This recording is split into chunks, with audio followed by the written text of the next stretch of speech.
Hello, and welcome to Meowwadi. This is Meowwadi. Meowwad Zindabad.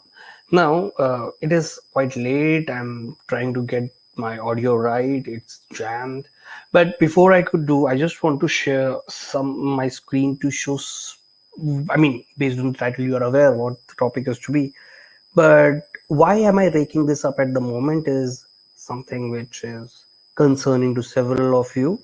I mean, I don't get much of the views nevertheless, but still, even the one that I get is more than enough for me.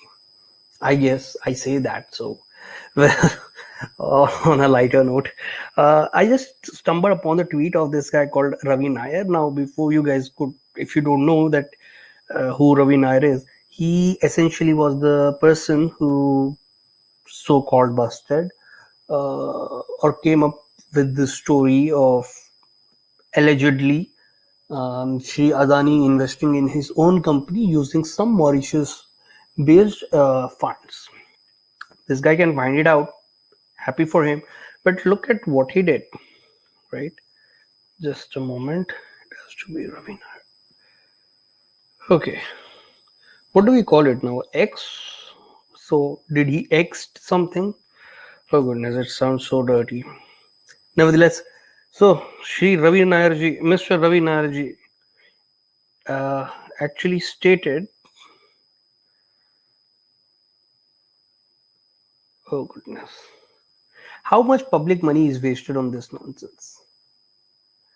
Other than promoting Sanghi ideology, what is the relevance of this man Deen Dayal Upadhyay in Indian history? Is this is this the money the Modi government cut from scholarship of minorities, SC and SG student to build this statue? Well, you can very well question why are you building a statue or anything. I mean, that's everybody's right. But my question is not that. My question is, how can you, being a journalist and the journalist of your stature, somebody who is so profound, and he can find out that Adani has been investing in his own company, cannot simply Google again, cannot simply Google the contribution of Shri Deen Dayal Upadhyay before coming to me that why am I bringing this up? Because it has economic, fundamentally economic impact on our society in India as we see. Coming to it, this fellow ignored in entirety the contribution of Pandit Deen Dayal Upadhyay. You need to think of it. Come on, let's understand why Pandit Deen Dayal Upadhyay is important in this picture. Pandit Deen Dayal Upadhyay actually helped propagate the idea of something called integral humanism. Now, this was originally found by, I think the idea came by Acharya Vinoba Bhave gave it during the freedom struggle. But it was Deen Dayal Upadhyay ji who brought it into the foresight, who actually made it, who propagated it to the extent that the strongest opposition formed back then, it was of Janasangh, or I don't know how you translate Janasangh. It would be People's Union, something of that sort. So Janasangh took the ideas and ideals of Shri Deen Dayal Upadhyay ji and inculcated in them.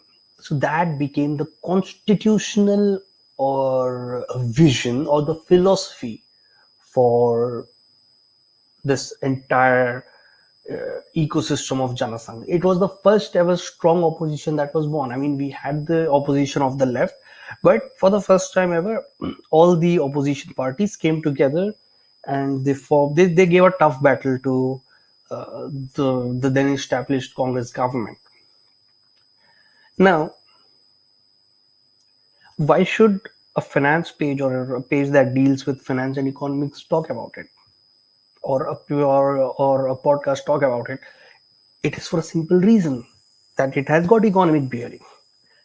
bear with me for a second. The ideas, again, we need to go back to the roots. The ideas of integral humanism are very much aligned with the ideas of this entire region of India, the subcontinent of India, wherein there were several ideas that flourished, several school of thought that flourished, and none of them had bitterness towards each other. This is essentially the roots upon which the ideas or the philosophy of integral humanism was built upon. Specifically in the context of India, I'm talking about, right? So it came up with this concept of an egalitarian world, which stated all humans are equal. Now, they never used all men are equal. They were categorical with that, that all human are equal. Secondly, the prospects of development for human must be equal, right? Thirdly, uh, and this is quite funny, you need material as well as spiritual well-being to develop. Fourthly, not just individual but society as well should develop. So it was not that in the society being developed uh, as an extension to individual development or individuals developing, but both are developing at a similar pace. So it was society that was being educated again and again based on some models that were prevalent, or to phase out certain irregularities, as well as individuals who are given equal opportunity to prosper. This particularly frames the narration of it. Now, how is it that it is how is it that it has the holdings in Indian financial system today? Because it also was a strong proponent of another idea that was way subtler. They were absolutely against Marxist communism, right? They were not in the favor of Marxist Leninist type of communism, nor they were in the form of individualistic capitalism. So they were in the center of it. They were not going either side. They were in the center of it, and that turned India into a mixed economy. We may have our differences with them. I mean, the huge form of capital controls that were imposed pre liberalization was simply immense. It actually crushed the private sector of India and the entrepreneurial spirit. But kudos to those who kept up. But still, the idea of Janasangha, or the philosophy based on this philosophy of integral humanism, was actually essential to hold that particular, the speed that was there. It is because of, I genuinely argue, it is because of the idea of integral humanism that Congress eventually had to mend its ways and to come back to the line and to the track and think about like cooperating rather than antagonizing the entrepreneurial capital of India. To understand that a mixed economy and the sustenance of mixed economy came because of this particular idea, you have to give it to them. But yeah, when life gives you a Ravi, be a son, and don't be Ravi Nair, because yeah, you could be a journalist and still be a loser of all sorts. I don't want to get personal, but what he did was, I'm sorry, but it was childish. We at Meowwadi are absolutely clear. We need to have concrete understanding of things, specifically with regards to economics and finance.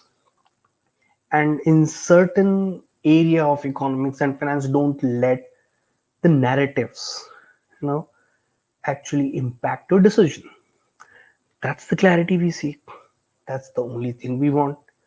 That's what Meowwadi is all about.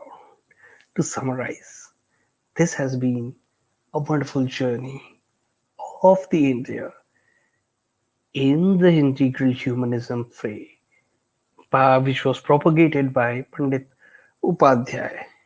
and the economy we are having at the moment. That's the story. That's the tale which we want to communicate to the world. I don't know why Sri Ravi Nair just sits there on his, maybe it was the phone through which he X or tweeted it. I don't know. But yeah, this guy needs to work a bit more with his research. Or maybe he could have just said it out of frustration. Nevertheless, guys, this is your host Meowwadi, and we are officially signing off. Meowwadi, this is your official anti-government podcast. Welcome again. Goodbye.